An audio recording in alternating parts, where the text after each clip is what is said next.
What a what a time to be alive. I raced home from the gym. No, Yeah, I did. I'm still in my workout gear. Look at me. that's what you wear to the gym? Oh, yeah. You wear a white Repres- t-shirt. Dude, what does that say? Nike. It says Nike, bro. Doesn't it get like sweat covered? Like white. White is not a good color to be wearing to a gym. I don't work out that hard. Okay, so you're not actually building up a sweat or anything. It's more No, just to I say just- you've been. Yeah.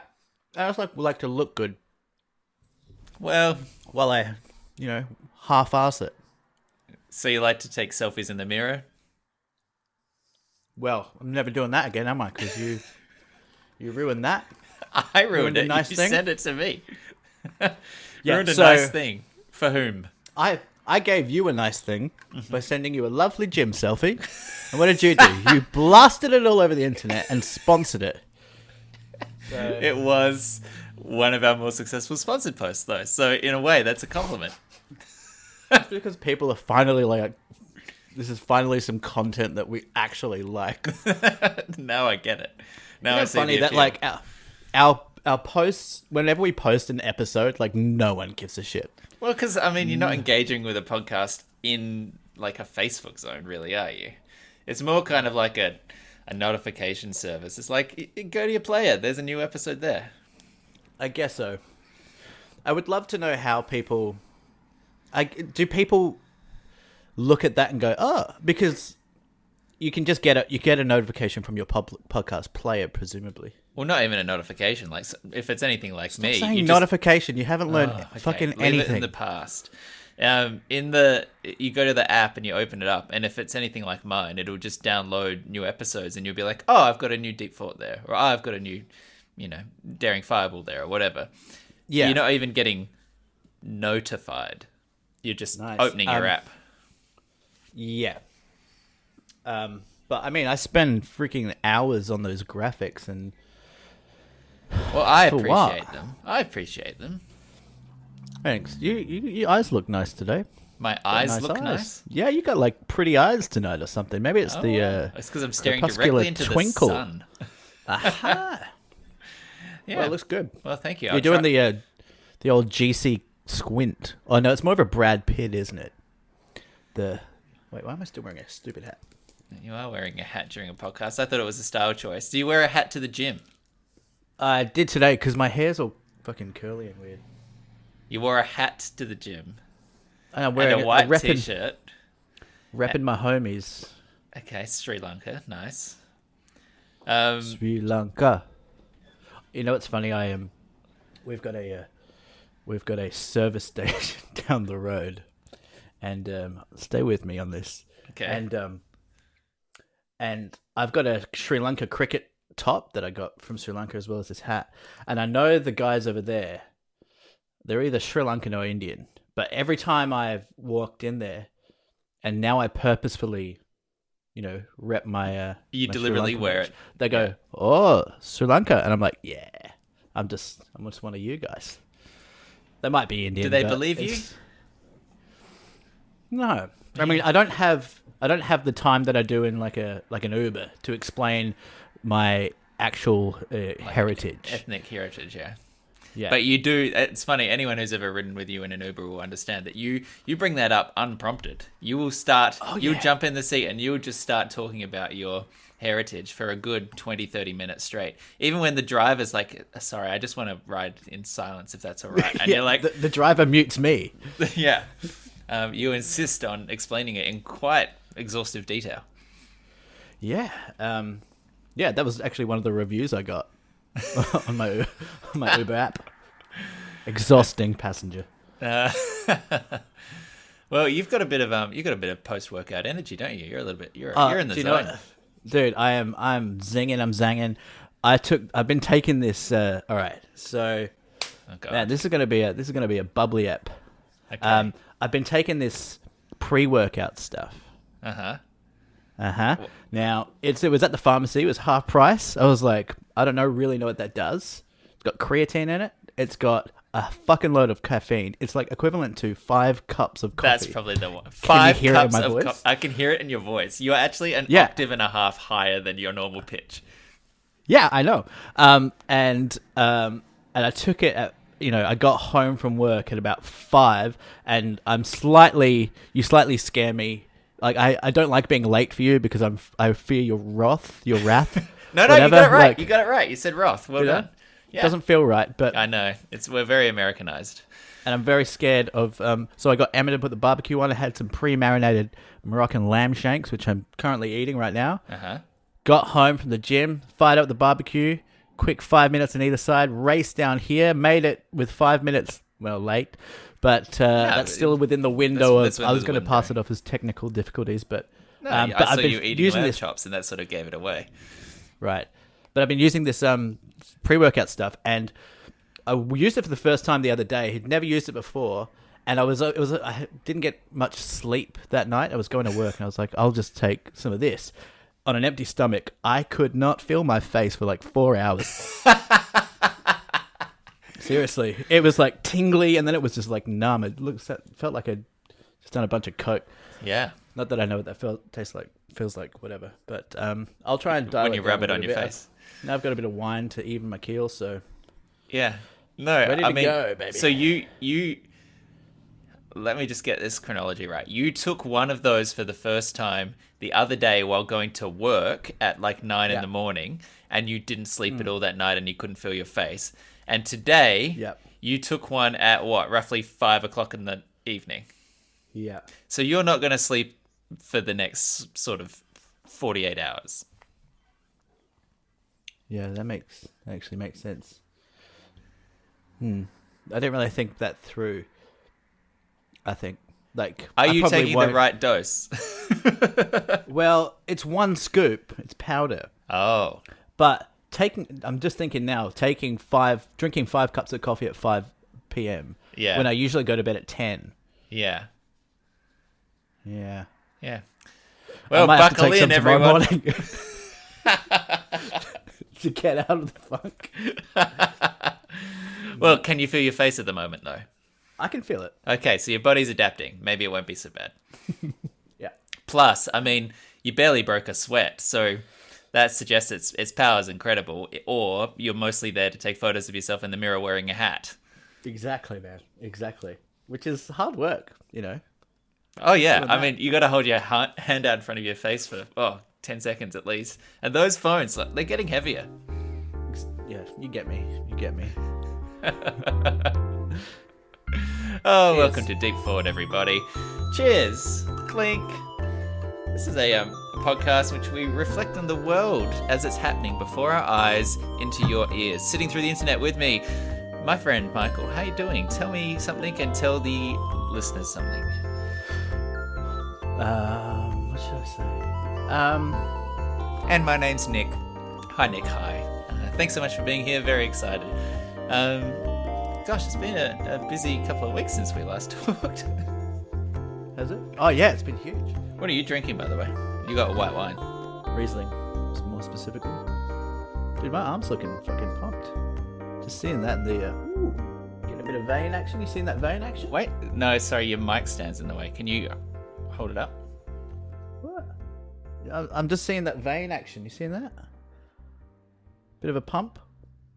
Not bad. Oh, you fuck. You fuck. You dirty, dirty dog, you.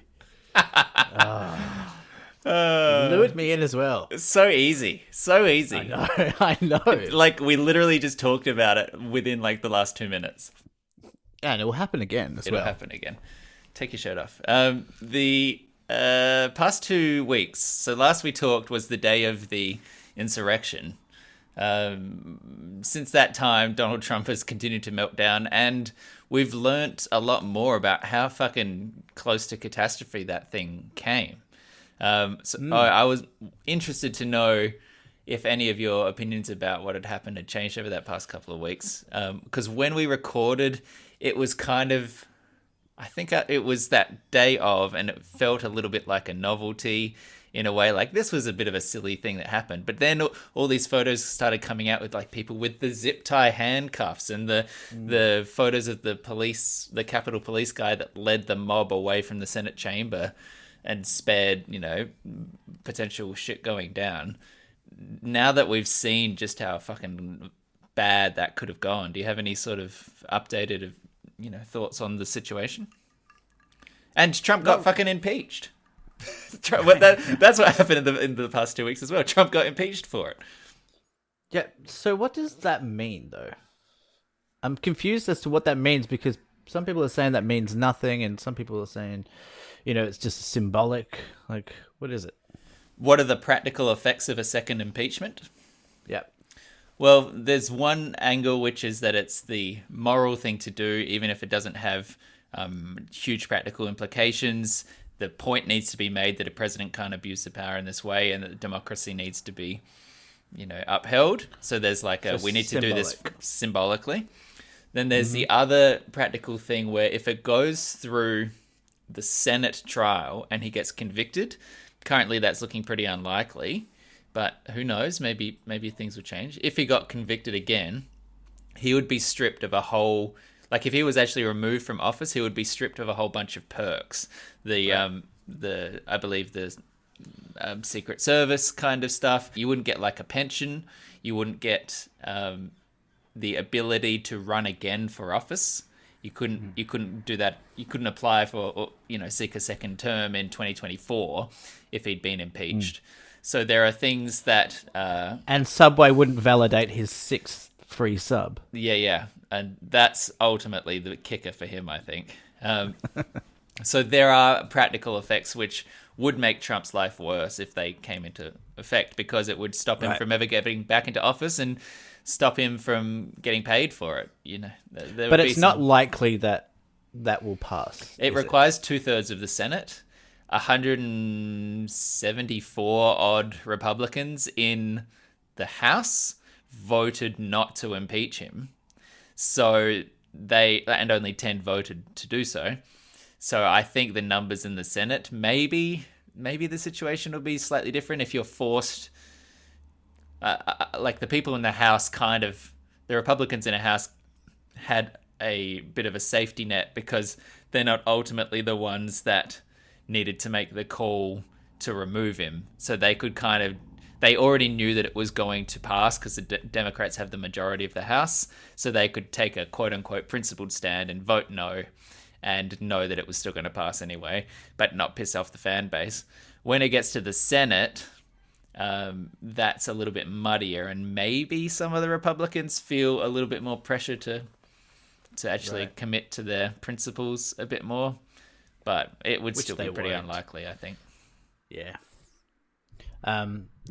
Well, since the insurrection initially started and since we recorded last, it definitely has. I mean, nothing has really changed apart from the fact that it's you start to realize that it was a little bit more sinister than you initially thought. Yeah. That it could have possibly led to assassinations and things like that, and it was a little bit more scary, a little bit more seemed more controlled, or at least motivated or premeditated than when we initially heard about it happening. Yeah, finding out that some of the people who broke in had done tours the day before and been walked through by Republican congressmen to scout out the place, seeing that people had turned up with pre-made jerseys and all this kind of sort of ominous stuff which started to seep through, and we realized that first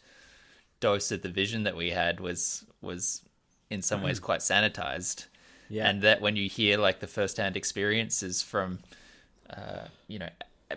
AOC and everyone who are talking about the actual fears that they had, or that the police ineffectiveness was really quite worrying and bizarre, you do see it could have been a massacre. It's crazy. I watched this show called The Circus, which is on Showtime. It's on Stan. Highly recommend it. Great. They basically do a documentary style 30-minute episode every week, and it's like firsthand. They get right in the thick of American politics. It's just it's a great in-depth look at American politics, and they were in there, and they had one shot where one of the hosts was in the middle of the insurrection when it was happening, and a flashbang goes off, and he's in this thick crowd, and he freaks, he goes fuck, and because it's just like this loud bang, and it made me realize that with that type of crowd, you would imagine there's probably some concealed weapons there, maybe not even concealed. Yeah. They're the type of crowd that are pro-gun, so you don't really know. I mean, maybe it's unlikely that they'll turn on themselves, but knowing the presence of the ammunition that is potentially there would be frightening. And then the riot police, what are they called? The Capitol Police? Riot squad. Like the SWAT team, or like the There's a riot word police. for it. Yeah, whatever. They're using flashbangs on the crowd, but hearing that bang would have been so scary.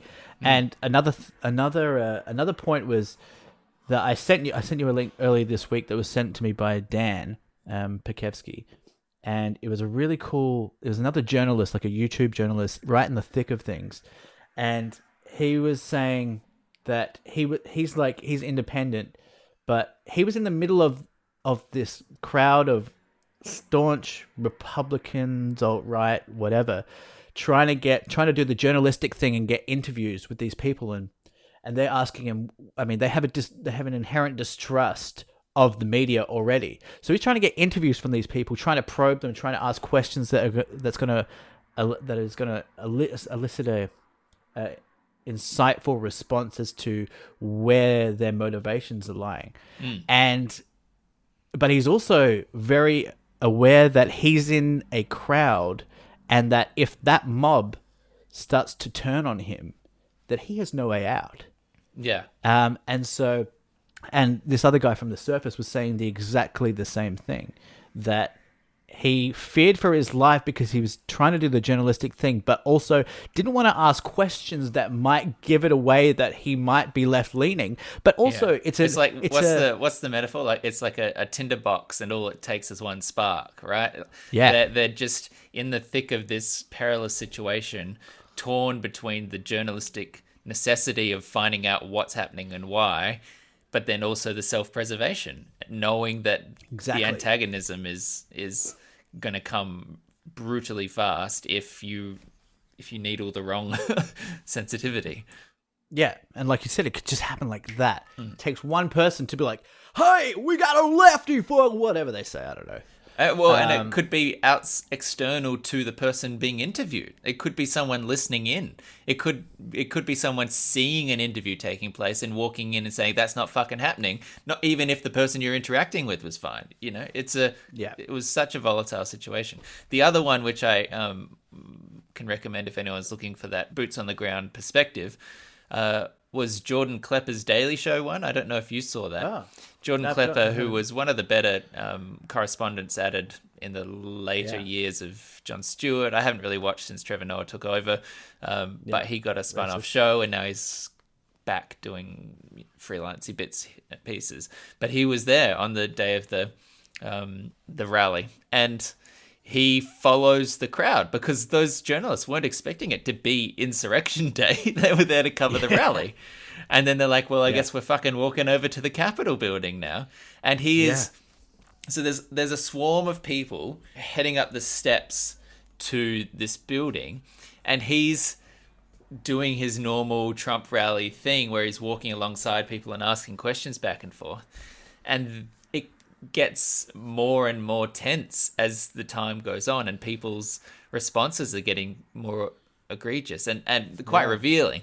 But at a certain point, the footage gets all fucked up because so the camera person is walking backwards up the hill to capture Jordan and the person he's interviewing walking towards the Capitol building, and someone sits down behind the camera person like a fucking third grade prank, and the guy topples over backwards. He trips up the camera person and tries to provocate a fight. It's a very compelling and funny, but revealing He's quite and scary. He's quite a notable face. Like that would be a dangerous situation for him to go in because he's like a celebrity almost. He is known, but at the same time, I assume that crowd doesn't watch the left-leaning liberal Daily Show bullshit media apparatus. Perhaps they're not actually aware. Yeah, that's a good point. Like, you'd think that I guess they're making fun of those people all the time. So the style that they do it in, like, they might see, like, CNN, like, that type of crowd might see, like, CNN clips, but packaged in, like, propaganda style, election style videos where it was like, dun dun, and it's like grayscale, and Joe Biden thinks you should sell your babies to fucking China. Yeah, well, that would be terrifying, but I really have a lot of respect for those journalists that were in the thick of everything during that time. Would have been fun. No, I don't know if it would have been. Well, it would have been like, it would have been. I would like to have donned a MAGA hat and just kind of assimilate with the crowd, like just be one of them, like in disguise, fly on the wall. That would have been cool. Not a fly, like a fly with a MAGA hat, maybe on the wall. Sure. MAGA fly. So elaborate on that, just so you could hear and see their viewpoints. Well, it just seems like such a. Well, first of all, it's a pressure cooker. But also, if you just put on this one hat, you're one of the guys and you're safe. Yeah, I suppose so. So you mean you like the idea of being there, but with a safety net? Yes, it would. Yeah, I mean, it would be exciting. Yeah, I mean, people did die, so yeah. Like I think at a certain point, if you are feeling the severity of that situation as the crowd is smashing through windows, do you think you're still feeling that's exciting, or are you like, guys, that's probably quite expensive, should we maybe should we take this round to Nando's and just get some peri fries? It would also be fun to be that guy, just at the front, and then the guy that was there and got swept up and found himself at the front, and then realized things got too far, like have gone too far. This is a bit more than oh shit. Does anyone want my hat? I'm actually out. I didn't realize we were gonna smash windows and shit. Sorry. Can you just move? I'm going back. Sorry, home. I'm trying to get. We're the Portaloos. I need to. I really need to shit right now, guys. Excuse me, Can guys. we hold the insurrection? Excuse me, guys. I have crippling diarrhea. So if you could just please don't jostle me, because I'm on the way out. You keep it up, yeah.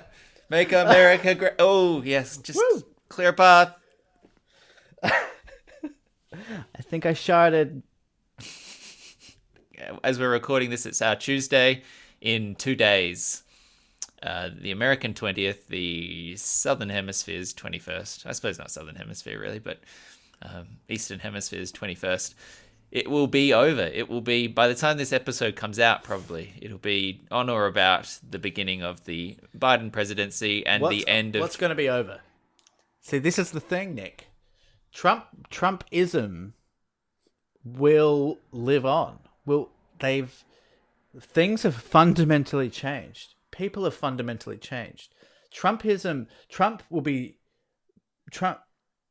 leaving office is basically like Fidel Castro dying. That was a really weird example. It's like, I can't think of the example, but it's You're like saying it will outlive him. It's going to make him a martyr, and his supporters. I think he's fundamentally changed America, or at least America was changing, and he rode the wave really well. But Trumpism's not going anywhere. Yeah, but the other thing that happened these past 2 weeks is that he got kicked off Twitter, Facebook, suspended off YouTube for a bit. Yeah. He was deplatformed. And Yeah, we should talk about that. we should talk about that. Let's talk about that. Wait, can I get another glass of wine? Because I'm running on empty here, and I need. Yeah, you've only had I need 5 cups to of coffee. Calm down, dude. Sorry about that, fat man. That's all right. I'm drinking a maple and apple and bourbon cocktail. Didn't you already answer that? Wait. You didn't ask me.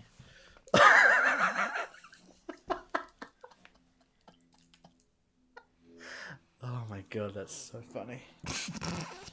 You really make me laugh. I hate to say that to you. God. You are one of the few people that genuinely make me laugh. Likewise. Thank you. All right, Trump Twitter. Twitter. I mean, Twitter kind of half-assed it at first. They were like, you go sit in the naughty corner for 12 hours and think about what you've done. And then Facebook, really Mark Zuckerberg, because it all comes down to Zuckerberg at the end of the day. He was like, nope, this is it. You're gone. Goodbye forever. And Right. Twitter then followed suit a little bit later. But he has been deplatformed. He used that, both of those services to push out messages initially disputing the election results, which would see clarification notes and things on his post to say that this was incorrect facts, but stirring up an insurrection mob to storm the Capitol seems to have finally crossed the line for these players, these media platforms. What do you feel about this? Should the President of the United States be kicked off a social media service? Well, it's a tough one. I mean, it's well, at least it seems like it should be a tough one. I am of the view, after thinking about it quite a lot for the last 2 weeks since it happened, that it was a necessary thing to have happened.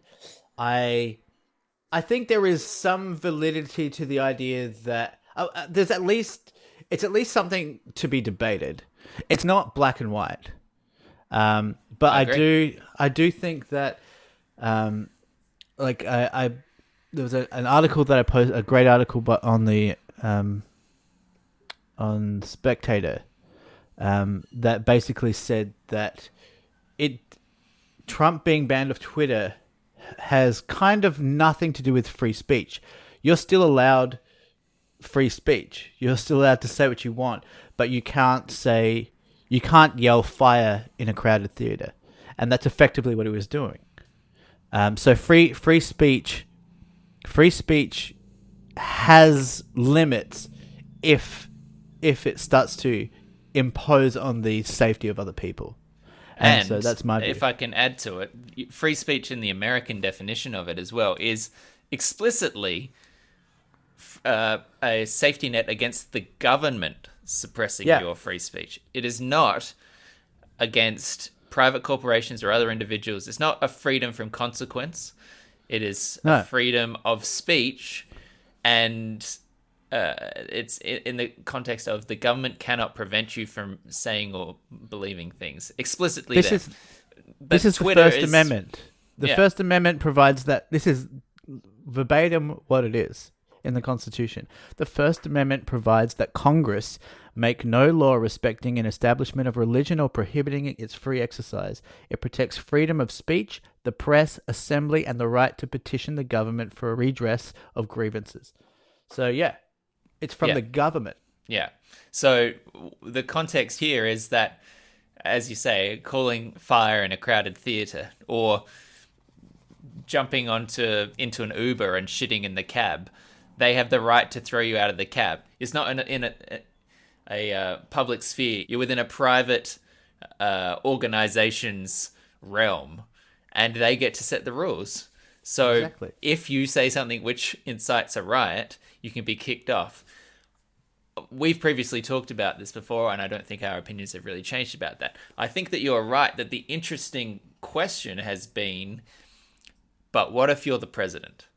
Is there wriggle room for the newsworthiness or the status of the speaker Well, Some of the complaints have been, you are, silencing his voice, blah, blah, blah.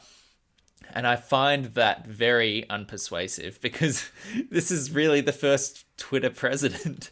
It didn't even exist 15 years ago. So the entirety of the 42 odd presidents before that never had Twitter, and they were still able to get their voices heard through print and television and the room in his house where all of the media journalists go to listen to what he has to say. It's just a specifically Trump proclivity for Twitter, which has raised this dilemma, right? This was his preferred messaging platform. Yeah, he was the first president to just fire off tweets like from his phone, rather than like Obama would be vetted 3 times and then sent out by one of his staff. Yeah. Like, he was the first one doing it like from his pocket. Yeah. What I do find persuasive as an argument is that if we silence Trump, if we deplatform him, we drive him and his supporters underground. So I potentially find some validity in that. Like, it's almost more ominous that we haven't heard from Trump in 2 weeks. It's like, oh my God, I think you'll like, find plenty of what's he people cooking up? who slept a lot. Sorry, there was a lag and I spoke over you. I feel there are plenty of people who slept a lot better without that sort of inane chatter in the background, that fear of waking up every morning and being like, what did he say? What's new?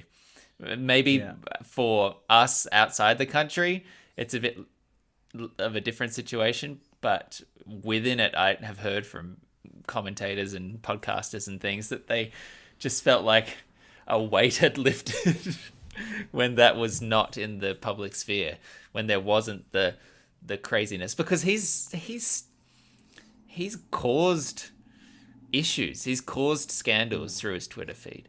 It's not as if it was a director's commentary with no real import other than like a little bit of insight into the mind of the people involved. It was actively aggravating international relations. It was stirring up particular interest groups or riling the base to direct their hatred towards certain people or purchase certain products. It was a tool of actual power. Yeah, and Twitter has to take into account that, look, if this is just Joe Blow tweeting what Trump did, you're not going to get kicked off Twitter necessarily because you don't have the clout that Joe Blow does. But you have to take into consideration, and I'm glad that Twitter did, and I'm glad these Silicon Valley companies are starting to wake up to the responsibility that they actually have and the impact they have in the world, that the things that Trump says has real ripple effects on the world. It is changing the world. So if it's just the fucking guy on the street corner yelling about Jesus is got, sending you to hell, who gives a fuck? No one gives a shit. But if it's Trump, he has power. People are listening to him. He has disciples. His words matter, and you have to take that into consideration. And the other argument that people are making against Trump's Twitter ban is that you've got people like the Ayatollah and Putin still on Twitter. They haven't been bad, and this is something that Sam Harris made so beautifully in his one of his most recent pods. You should check it out. Is that's not a reason to not ban Trump? Like those people should be banned as well. They should also be deplatformed. It's what people have been clamoring for years, which is these companies to take responsibility for and moderate their platform in the way that back in the good old late 90s and 2000s, you'd have forums back before social media aggregated the water cooler into one place based around your social circle.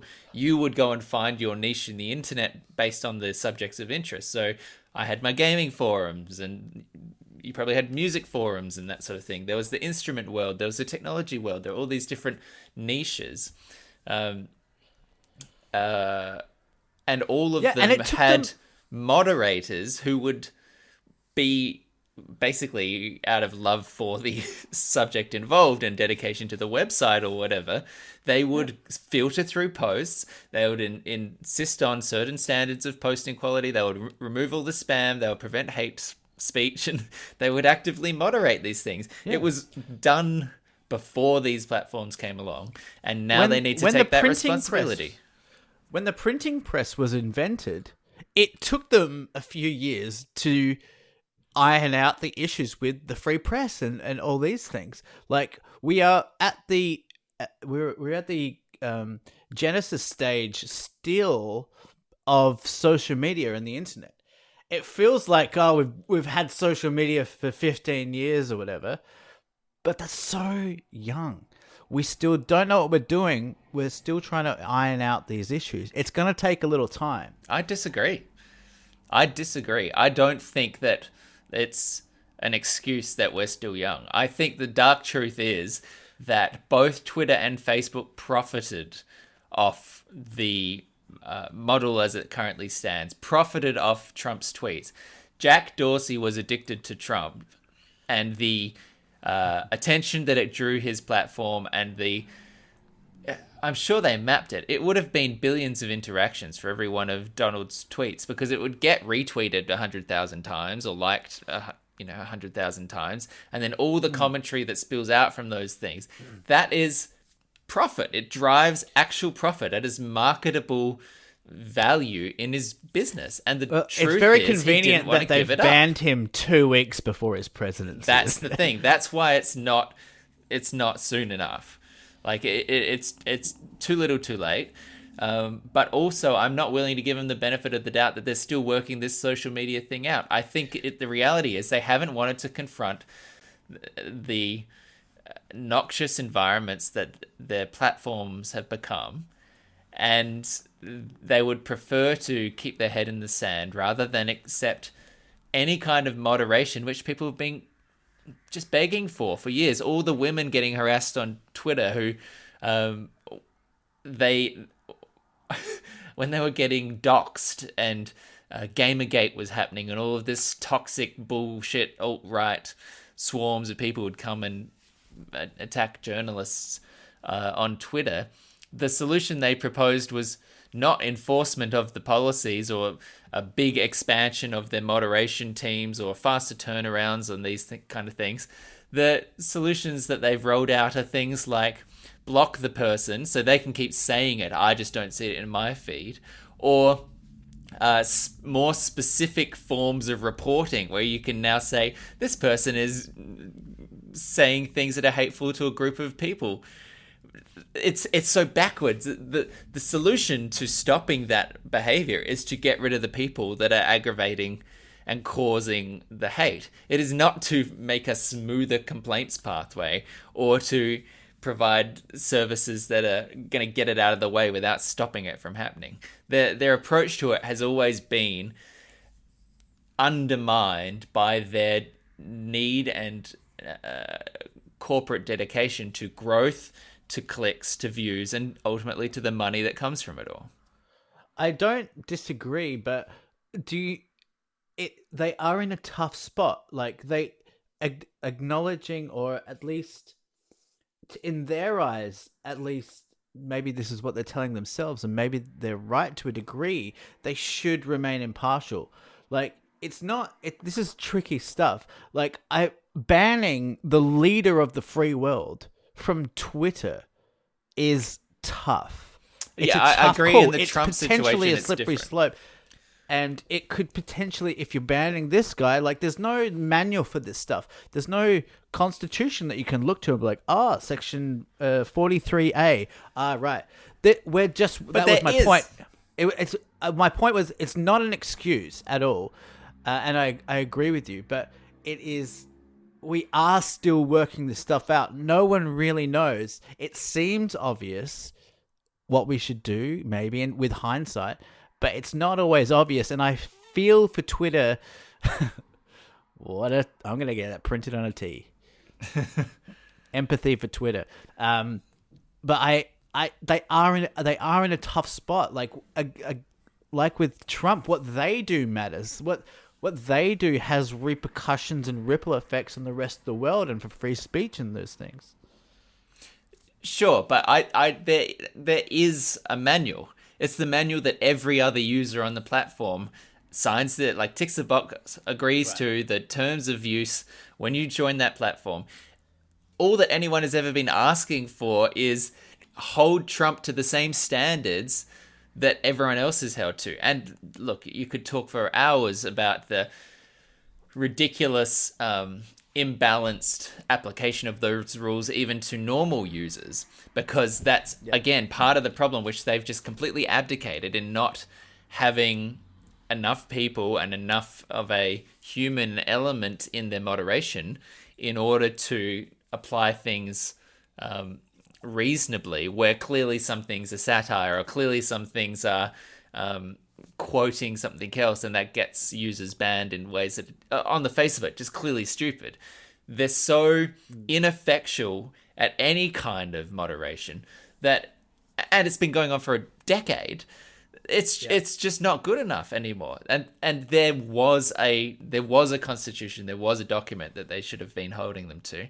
And the reality is that because of that fear, I genuinely believe that Jack, to some extent, was shitting himself. Like, who would have thought that he would end up in a position where he had to decide whether the leader of the free world could start a war?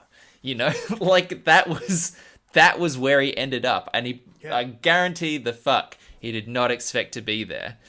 No, so, I mean these just a fucking Zuckerberg and him, like we're just talking about a couple of nerds that just ended up in. You know, Zuckerberg started effectively a dating campus app, and he's just like, now I'm running the world. It wasn't even dating. It was like, how hot is this chick on campus? It was a hot or not rater. And now he's like, and it escalated corrupted so quickly. The American democratic institutions. It is unbelievable. It is unbelievable. I agree that they probably didn't expect to be here, but that doesn't abdicate their responsibility. That doesn't. But it just also just doesn't their give them any. It doesn't give them any authority to be there. Like these guys are. I guess you could say the same for politicians, and we're talking about Donald Trump here, so that's kind of funny. But these guys have just found themselves there with no. They're good. But that's with different tech. because politicians coders, did get essentially there. Coders now running the world. Yeah, the politicians did earn the position there because their constituents put them in office. The thing that's about... I meant just Trump. Sure. But to an extent, he was put in office by voters. I mean, he did earn that position, even though there's the whole Cambridge Analytica, Russian meddling kind of angle to it all. But the gerrymandering, blah, blah, blah. The electoral college, blah, blah, blah. But he did. He got democratically elected to that role. Yeah. The thing with Jack and with Zuckerberg is that they are ultimately still self-absorbed enough or narcissistic enough or power-hungry enough to retain the majority control over their businesses.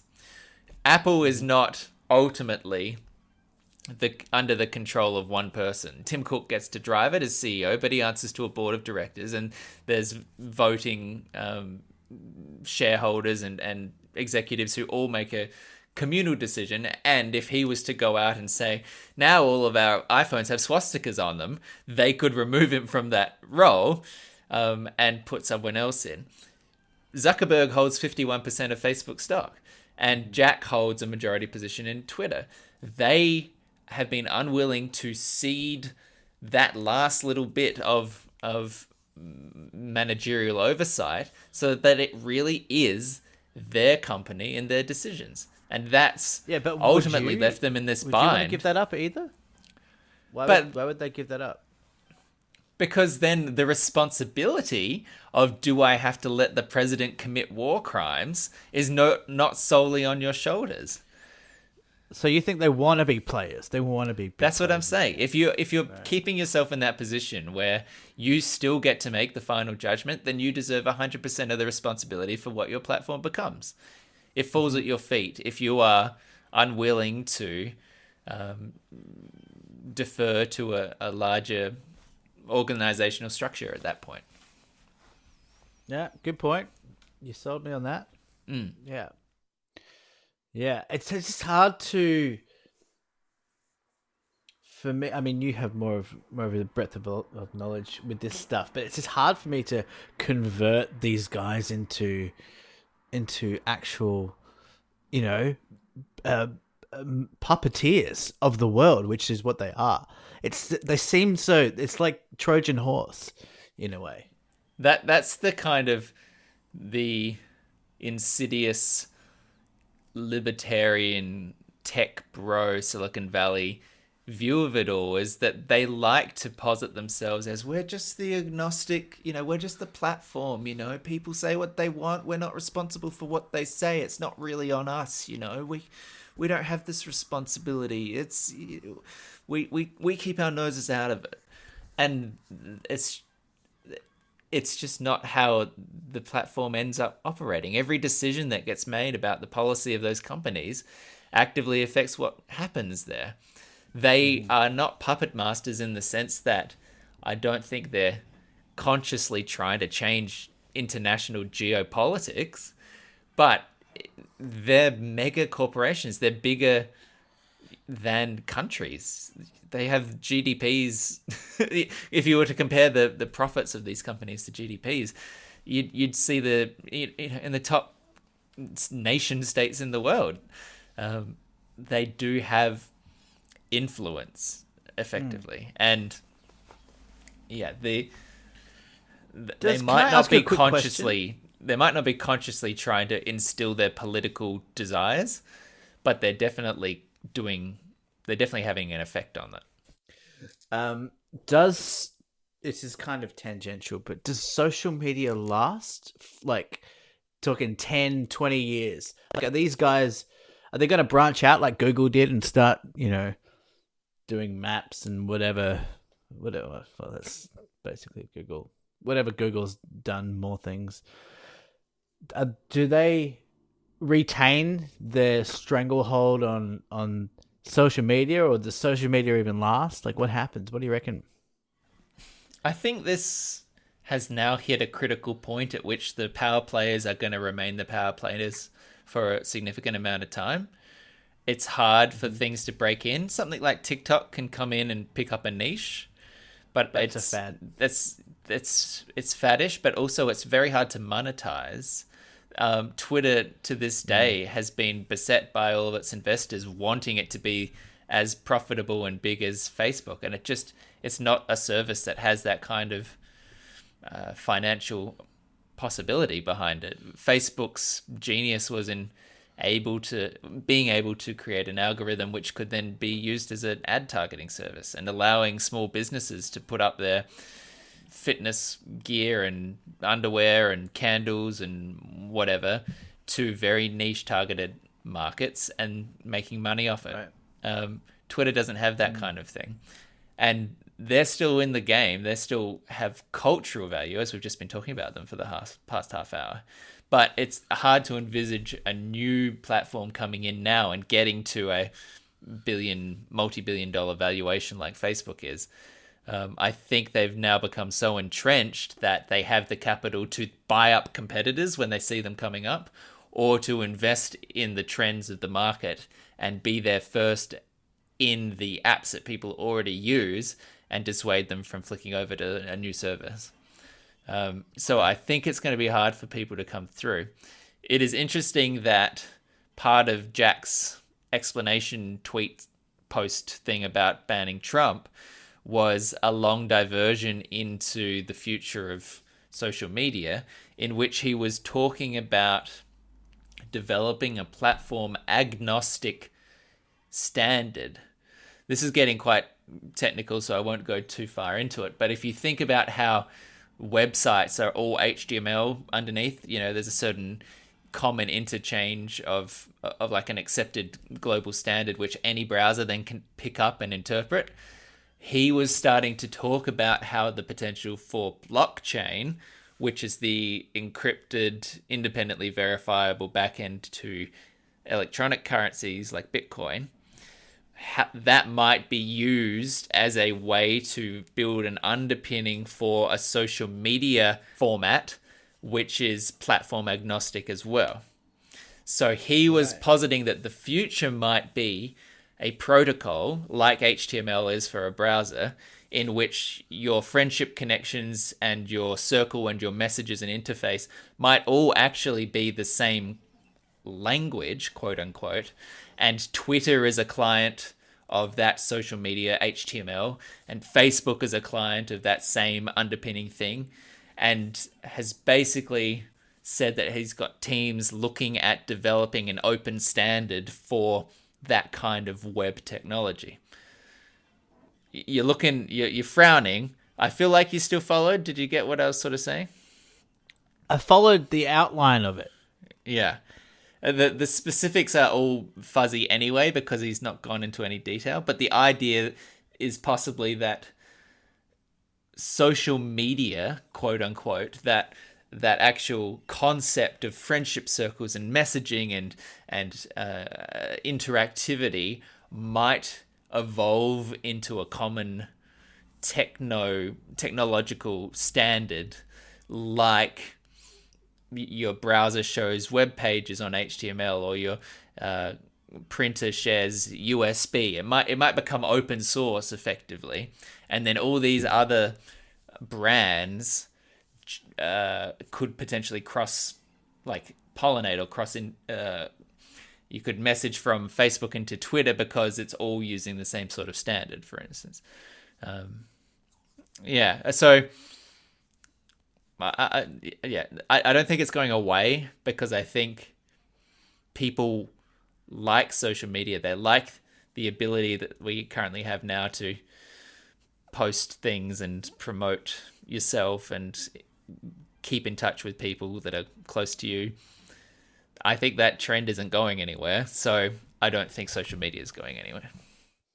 But it's probably, social media is not going anywhere, but it will probably evolve and change massively over the next 10 years. Of course, and some of that will be based on other technological evolution. If 5G becomes this thing and everyone has 1 gigabit down mobile phone connections, then all of a sudden the kind of posts you could be making could be 4K video live streaming, or high fidelity transcriptions of people's speech as our natural language recognition sort of stuff kicks up. So what form those posts might be will probably evolve as the technology evolves, but the desire to share that stuff with your circle, I think, is going to be pretty persistent now. Yeah, cool. Thanks for answering that question. That's all right. In so much detail. Should we move? We've got. I mean, we didn't have a topic. We sort of ended up one. Yeah. Nick, where are we going? We're going to the recommendation engine. We're going to Recommendation City, bro. Get the keys. That was hot. Terrible.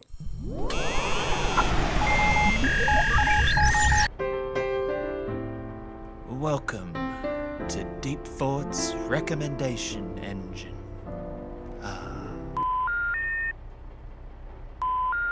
That was a hot intro. That was fucking sick. Everyone knows it. If you'd think that it wasn't, go fuck yourself. It was a hot intro. Okay, everyone commits. You can kick us off this week. All right, I got some perlers. I wrote them down. Mm-hmm.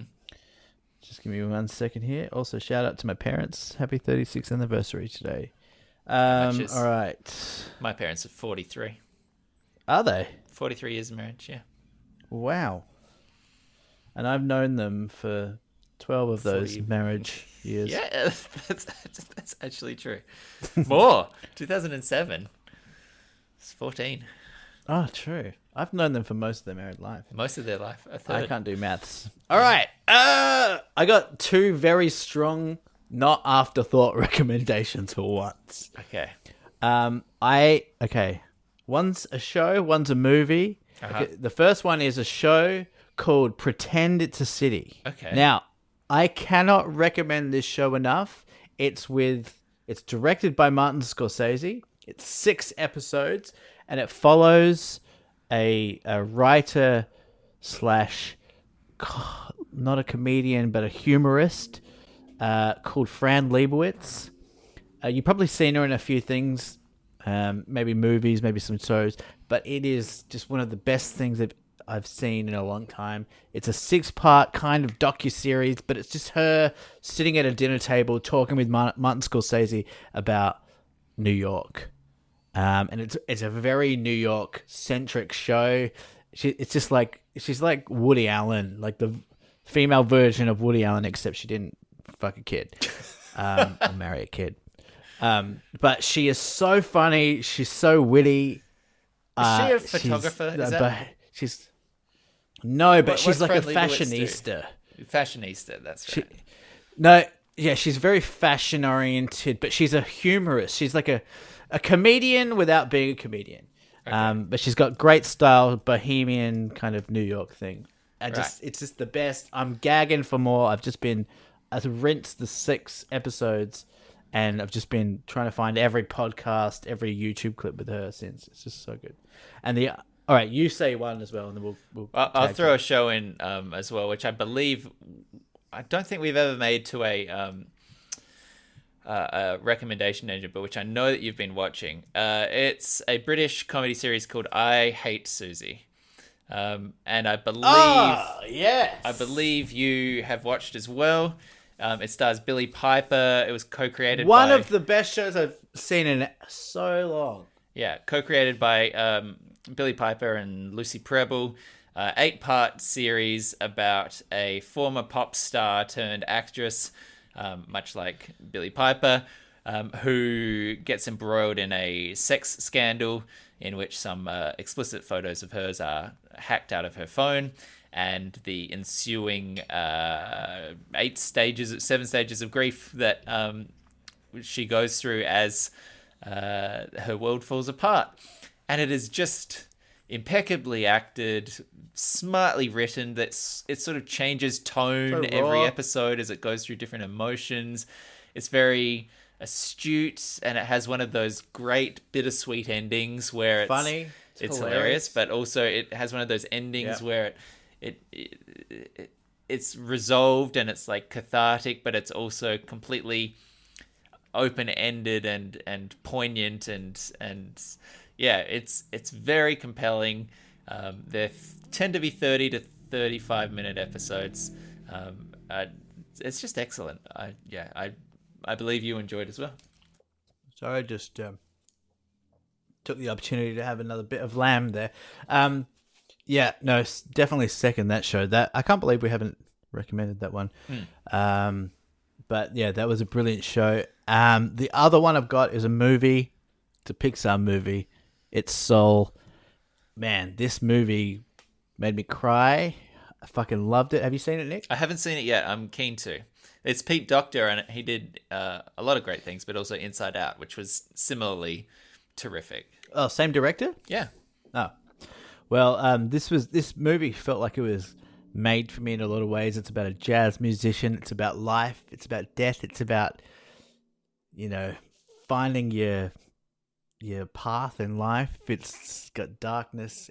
The score is by Trent fucking Reznor and John Baptiste. Oh shit. From the Stephen Colbert. Gotcha. Yeah. I've been thrashing the score. It's killer. It makes you think. It's a few people. I posted this on Movie Club, and a few people have said, which is a valid. I don't know if it's a criticism, but it's like, Pixar movies are typically there for the kids, and then they've got like subtext that adults can get it around. And this feels like the opposite. It's like, it seems like an adult movie, but there's like nice colors and characters for the kids. Yeah, right. It feels reversed in that way, which I don't disagree with. but I also don't think there's any issue with it. I feel like if I was a kid, I could enjoy that. It's about jazz. It's about all this shit. Check out Soul on Disney Plus. Yeah, nice. Why? Why did I end it like that? Like it was an ad. Ladies. That's a callback. The I don't really have another one, but I'll throw out a couple of things which it might be premature, but I've been watching WandaVision, which there's only been 2 episodes of as of recording, which is the Marvel Cinematic Universe's first, well, not first, but it's a TV series on Disney Plus. And, you know, I'm not expecting you to watch it. I don't think you really care about it, but they've done a really kind of ballsy thing, which is they've taken superheroes that were in all the Avengers movies and they've thrown them into this classic sitcom format where it's like a mystery sitcom and they're stuck in this sitcom world. So the 2 superheroes that you're normally flying about saving the world are basically reenacting I Love Lucy. And so the first episode is 4:3. It's all black and white, and it's on a sitcom stage filmed in front of a live studio audience. And they do a sitcom episode with these 2 heroes there where they're doing very classic sitcom tropes, like the boss is coming round for dinner, and how is the wife going to make all of the dinner in time? And so she uses her magic powers to get things, but it's completely shot and written like a 1950s episode. And then the second, they jump forward in time and it's now 60s, 70s, so they're basically much more like Bewitched. So and it's Paul Bettany and it's Elizabeth Olsen, 2 terrific actors in their own right outside of the Marvel roles. And Paul Bettany gives this amazing slapstick comedic performance in that one. They're like putting on a magic show for the town, like the community planner people, and they're doing like a variety show, and he does this ridiculous comedic performance, very much like a 1960s sitcom. And then by the end of it, it starts to Wizard of Oz, and the color seeps into the world. There's some sort of bigger mystery thing going on about how they ended up here, and they don't remember their lives outside. They're just living out these roles, and it's interspersed with this existential horror moments where all of a sudden the sitcom kind of breaks apart and someone dies and they like start to freak out, and there's a glitch in the matrix, and for a second the characters sort of realize that something's wrong, but then it snaps back into sitcom world and they're stuck in whatever's going on. It's so conceptually bold. This is the first Marvel project that's been on any screens for over a year since all the movies shut down. And they're leading out with this crazy weirdo, like they're taking side characters from the movies and putting them in this odd show, reenacting with degree of like they interviewed Dick Van Dyke to get advice on all of this like old-timey sitcom stuff with a degree of authenticity that it's just bizarre, and I'm in love with it. It's so odd and interesting. I gotta say, I'm intrigued by this. I lost my boner when you started talking about Marvel Cinema Universe, but then I got it back at existential horror. So I might even give the first step a crack here. It's very intriguing. Is it not well, I mean, is this the first woman superhero? I mean, they give everyone like a male one a movie, and they're giving the first female superhero a fucking TV show? I mean, no. Captain Marvel, when that came about. Is Captain Marvel a woman? Yeah. I'm thinking of Captain America. Yeah, Captain America is Chris Evans. Captain Marvel is Brie Larson. Of course it is. Yeah. But yeah, so that I actually talked about more than I thought I would. The other thing that I just watched the other night, which is old news for a lot of people, I'm sure, but I really liked Palm Springs. Palm Springs is a good movie. Andy Samberg, Kristen Milioti. Did you just watch that? I just watched it, yeah. Really? I don't really watch movies that often at the moment, yeah. How good is that movie? It's a really fucking well-written movie. It is incredibly well written.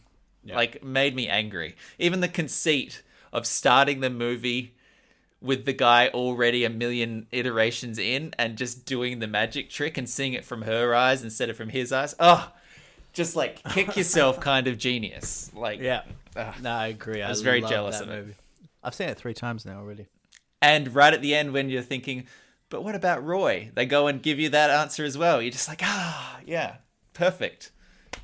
J.K. Simmons, so good in that. J.K. He's just the fucking man. He's the I'd best. love to be fucking...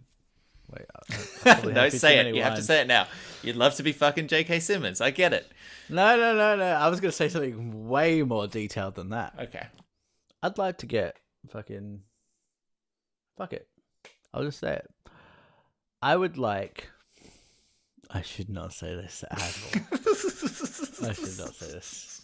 I think it's actually interesting if you don't now, because you've got so close and showed so much subtextual intent there that now it's up to the audience to really fill in that blank and assume what it is you were going to say.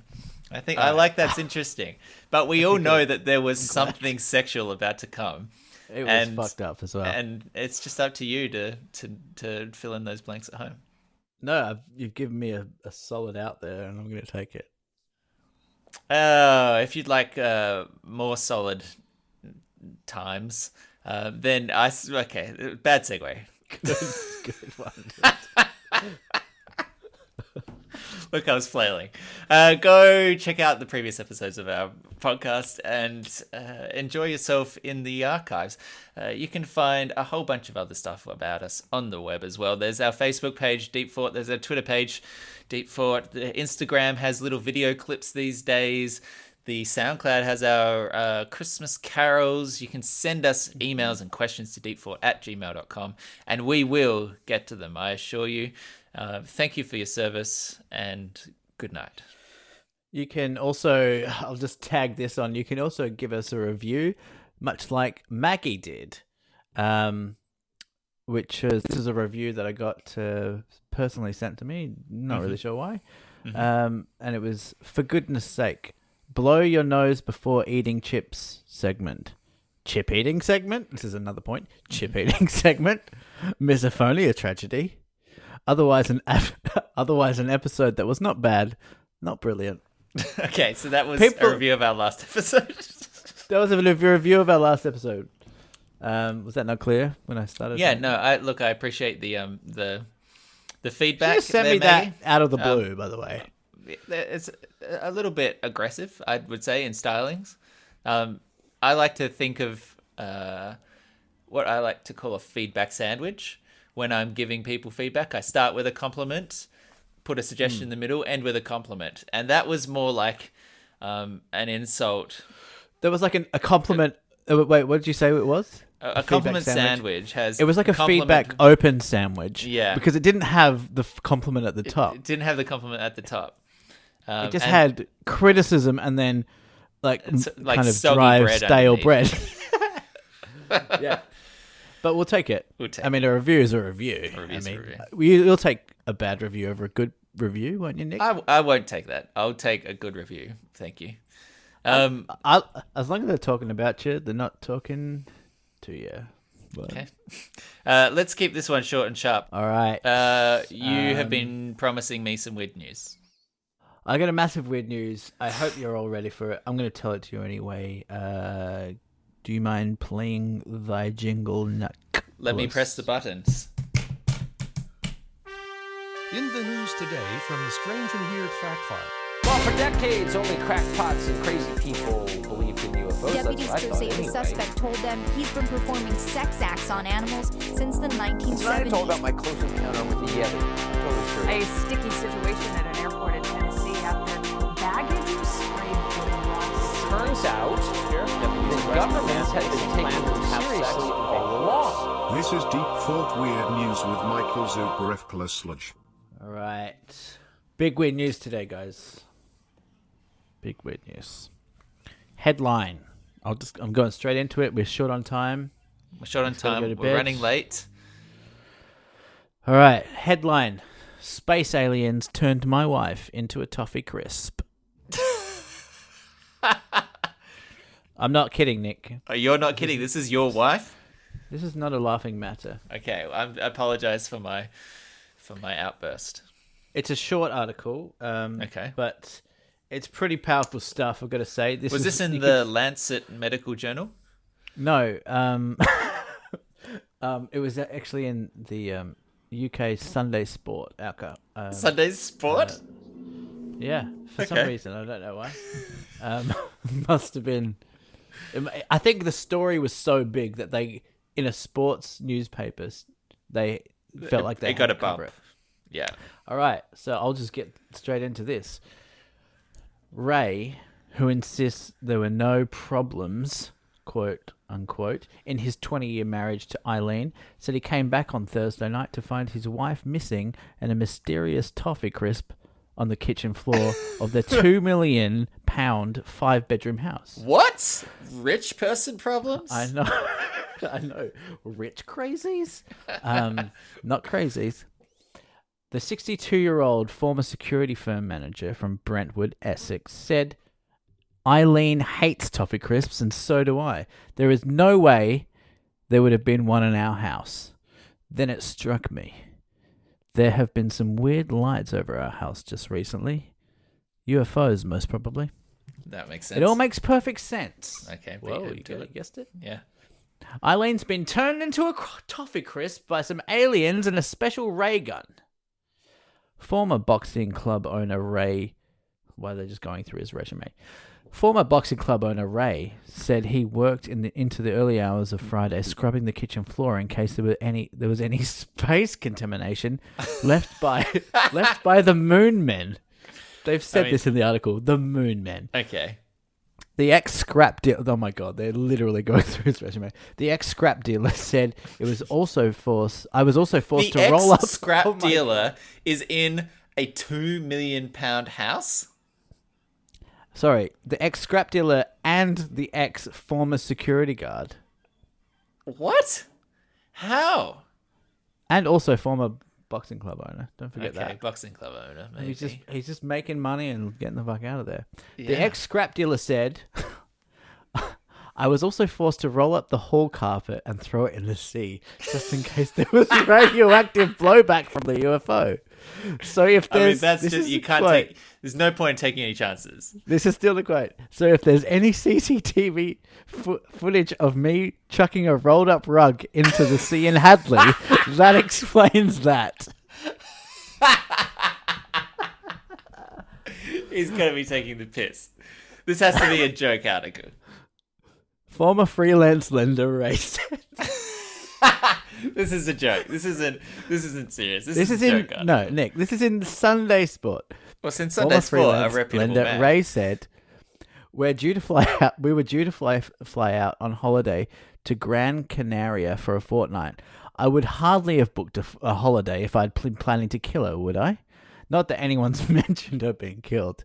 She's been turned into a toffee crisp by space aliens. Yes. A source at toffee crisp makers Nestle said, we've got no time for bollocks like this. End of article. And there's pictures here. I'll send you the pictures, Nick. Okay, thank you. I mean, there's a picture of Eileen. There's a picture of Ray holding a toffee crisp. He looks pretty earnest. He looks pretty convincing to me. But what do you think about Come that? on, Eileen. Oh, well, he can't anymore. No. Turn into an alien, mate.